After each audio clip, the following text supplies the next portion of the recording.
చిన్నపిల్లలు ఎవరండి, పెద్దలు ఎవరండి, మీరు బయటికి వెళ్ళేటప్పుడు, మీరు వెళ్ళాల్సినప్పుడు ప్రాపర్ రక్షణ వ్యవస్థను ఏర్పాటు చేసుకోండి. వ్యక్తిగతంగా మిమ్మల్ని మీరు రక్షించుకునేటువంటి వ్యవస్థను ఏర్పాటు చేసుకోండి. మీరు అవసరమైతే ఒక ఆత్మరక్షణ సంబంధించినటువంటి విద్యలను నేర్చుకోండి, లేదా ప్రాపర్ ప్రొటెక్షన్ అంటే ఒక సెక్యూరిటీ పెట్టుకున్న ముందుకెళ్ళండి. మన దురదృష్టం, మన కర్మ ఏంటంటే ఇంకా మేల్ చావనిస్టిక్ పిగ్స్ ఉన్నటువంటి మన సమాజం ఇది. దుర్మార్గులైనటువంటి మగ జాతి ఉన్నటువంటి సమాజం ఉంది. ఎలా పడితే అలాగ అవకాశం దొరికితే చిన్న పెద్ద తేడా లేకుండా పశువుల్లో ప్రవర్తించేటువంటి మనస్తత్వం చాలా మంది మగవాళ్ళలో ఉంది. పబ్లిక్ లో ఒకేసారి గుంపుగా చేసేటువంటి అకృత్యానికి మేము దొరకమైనటువంటి మనస్తత్వం ఉన్నారు. మీరు ఎలా ఉండాలో అలా ఉండండి, మీకు ఎలా కావాలో అలాగే ఉండండి, ఎలాంటి డ్రెస్ వేసుకోవాలో అలాగే వేసుకోండి. తప్పలేదు. చెడ్డ పనులు చేయకండి, యాంటీ సోషల్ ఎలిమెంట్స్ గా మారకండి, క్రైమ్ చేయకండి, ఇది చెప్పండి మీరు. అంతేగాని ఇలాంటి డ్రెస్ వేసుకోవద్దు, ఇలా ఉండద్దు, ఎలా హక్కు ఉందండి మనకి? మగవాళ్ళకి ఏ హక్కు ఉందండి? మహా చెప్పాలనుకుంటే అమ్మా మీ మీద ఎవరైనా అటాక్ చేస్తే తిరిగి కొట్టగలిగేటువంటి శక్తిని సంపాదించుకోండి, డిఫెన్స్ నేర్చుకోండి. ఇది ఒళ్ళంతా బట్టలు కప్పుకున్న ఆడబిడ్డలకి ఇదే వర్తిస్తుంది. ఒక స్టైల్ గానో లేకపోతే ఒక మోడల్ గా ఆడుకున్న డ్రెస్ వేసుకున్న ఆడపిల్లలకి ఇదే వర్తిస్తుంది. దీనికి మగవాడి యొక్క చండాలమైనటువంటి మనస్తత్వం చాలా, అంటే నాట్ ఆల్ మేల్, సపోజ్ కొంతమంది క్రూయల్, ఒక ఆడదాన్ని విలాస వస్తువు చూసే ప్రతి మగ వెధవకి చెప్తున్నాం, వాళ్ళకి ఏదైనా ఒకటే, ఒళ్ళు నిండా బట్టలు కప్పుకున్నా ఒకటే, మోడర్న్ గా స్టైల్ గా బట్టలు వేసుకున్న ఆడది ఒకటే. వాళ్ళు కొంతమంది గురించి ఆడపిల్లలు ఇలా ఉండాలి అలా ఉండాలి చెప్పాకేంటి? మీరు ఒక్కసారి వడ్డాది పాపయ్య గారి బొమ్మలు చూసారా? మన అజంతా శిల్పాలు చూసారా? చాలా స్టైలిష్ గా మోడర్న్ గా ఉంటాయి. అంటే ఆడదానికి వస్త్రాలంకరణ అనేది ఆయా సమాజాల యొక్క కల్చర్ని బట్టి మారుతుంటది. ప్యాంటు షర్ట్ వేసుకుంటే తప్ప, చుడిదార్ వేసుకుంటే తప్ప, లేకపోతే మోడర్న్ మిడ్డీ వేసుకుంటే తప్ప, ఇది వాళ్ళ తప్పు కాదు. వాళ్ళకి సరిగ్గా రక్షణ కల్పించలేకపోవటం, రాజ్యాంగమైనటువంటి మన ప్రభుత్వ వ్యవహారం వాళ్ళకి సరిగ్గా రక్షణ కల్పించకపోవటం ప్రభుత్వ వైఫల్యం అవుతుంది. దాన్ని ఎంకరేజ్ చేసి దాన్ని అడ్డుగా తీసుకొని ప్రభుత్వం యొక్క వైఫల్యాన్ని అడ్డుగా పెట్టుకొని దాన్ని చెల్లకపోయే దుష్కర మూకల యొక్క పని తప్ప ఆడపిల్లల తప్పు కాదు. ఆడపిల్లలు వేసుకునే డ్రెస్సు వల్ల ఆడపిల్లల మీద అత్యాచారం జరుగుతుందని మీరు మీ పనికి మాలిన కామెంట్లను సపోర్ట్ చేసుకుంటే మాట్లాడే మాట ఇది.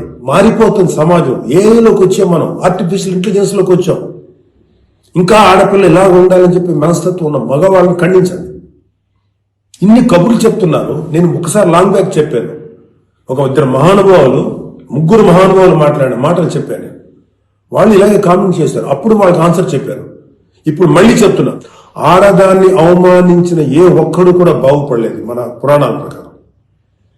ద్రౌపదిని నడి సభలో అవమానించిన ప్రతి కౌరవుడు సర్వనాశనం అయిపోయాడు, ఇంక్లూడింగ్ భీష్మాచార్యుడు, ద్రోణాచార్యుడితో సహా. ఇప్పుడు నేను మాట్లాడినాక నాకు 100 కామెంట్లు పెడతారు మీరు, నాకు తెలుసు. అయినా నేను నా వాయిస్ ఓపెన్ చేయకపోతే తప్పు చేసిన అవుతాను. చాలా మంది ఆడబిడ్డలు వాళ్ళు ఎన్ని బాధలు పడి ఎంత చేసి ఇలా ముందుకు వస్తున్నారు. వాళ్ళకున్న వ్యక్తిగత సమస్యలు ఉంటాయి. ఒక ఆడపిల్లకి సంబంధించినటువంటి ఎన్నో రకాల ఇష్యూస్ ఉంటాయి. అటన్నింటినీ కాదనుకుని సమాజంలో కొంచెం బతుకుతున్నారు. ఐఏఎస్లు అవుతున్నారు, ఐపీఎస్లు అవుతున్నారు, లేకపోతే పెద్ద పెద్ద పొజిషన్స్ లో ఉన్నారు, సినిమా ఇండస్ట్రీలో ఉన్నారు, లేకపోతే క్రియేటివ్ ఇండస్ట్రీలో ఉన్నారు, పెద్ద పెద్ద వ్యాపార సంస్థలో ఉన్నారు. ఆడదాన్ని గౌరవించిన ప్రతి ఒక్కరు గొప్పోడయ్యాడు.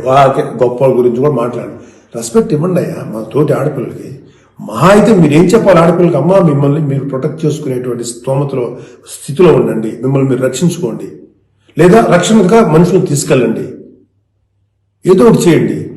కాకపోతే ఏంటంటే మీకు ఇంత చుట్టుపక్కల ఇంత కరుడు కట్టినటువంటి దుర్మార్గమైన కామాంధులైనటువంటి సమాజంలో కొంతమంది ఉన్నప్పుడు వాళ్ళని మిమ్మల్ని మీరు రక్షించకుండా ఏర్పాటు చేసుకోండి. మీకు ఒక తమ్ముడు గానో, ఒక అన్నగానో, ఒక తండ్రి గానో, ఒక సోదరుడు గాను ఇది నా రిక్వెస్ట్ తప్ప మీరు ఇలా ఉండాలని మాత్రం చెప్పటం పెద్ద క్రైమ్. ఆడపిల్లలు ఉండాలని చెప్పేది పెద్ద క్రైమ్, వెరీ బిగ్ మిస్టేక్. ఇలాంటి దాన్ని మాట్లాడినందుకు ఒక వ్యక్తి యొక్క వ్యక్తిత్వం పక్కన పెడితే ఇలాంటి మాట్లాడినందుకు ఈ మాటలు సపోర్ట్ చేసేటువంటి స్త్రీల గురించి నాకు బాధ అనిపిస్తుంది. ఇలా మాట్లాడతారా? మీ తోటి ఆడపిల్లని ఒకటి ఎవడో ఉంటే వాడికి సపోర్ట్ చేస్తారా మీరు?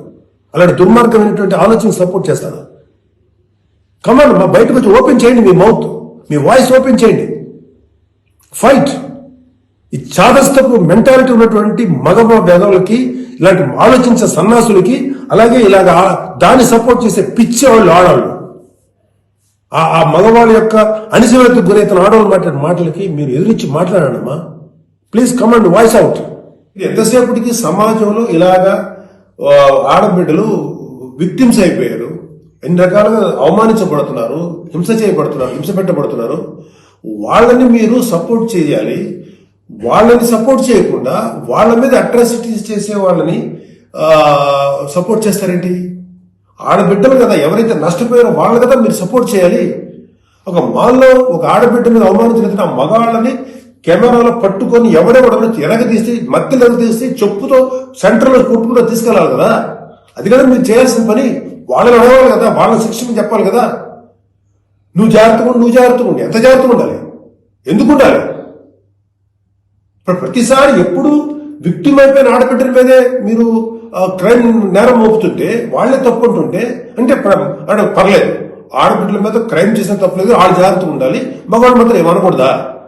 వాళ్ళకి చెప్పండి. దుర్మార్గం చేసిన ఆడబిడ్డల మీద దుర్మార్గం చేసిన మగవాళ్ళని చెప్పు తీసుకుంటా మాట్లాడండి మీరు దమ్ముంటే. అంతేగాని ఎవరైతే నష్టపోయారో వాళ్ళను అనకండి.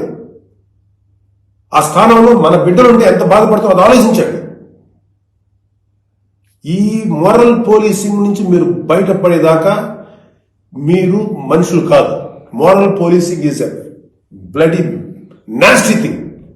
ప్రపంచం అంతా ఆడబిడ్డలంతా సఫర్ అవుతుంది మోరల్ పోలీసింగ్. ఈ మోరల్ పోలీసింగ్ ఎక్కువ ఆడపిల్లల మీద రుద్దపడుతుంది. ప్రపంచవ్యాప్తంగా ఆడపిల్లల మీద రుద్దపడుతుంది. ఎవరైతే సమాజంలో గొప్పగా మాట్లాడుకున్న వ్యక్తులు ఉన్నారో వాళ్ళకి చెప్పండి. వాళ్ళందరూ వచ్చి మాట్లాడాల్సిన అవసరం ఉంది. ఎంతకాలం ఆడపిల్లల మీద ఈ అణిచివేత మీరు అవలంబిస్తారు? ఎంతకాలం వాళ్ళు అణిచివేస్తారు?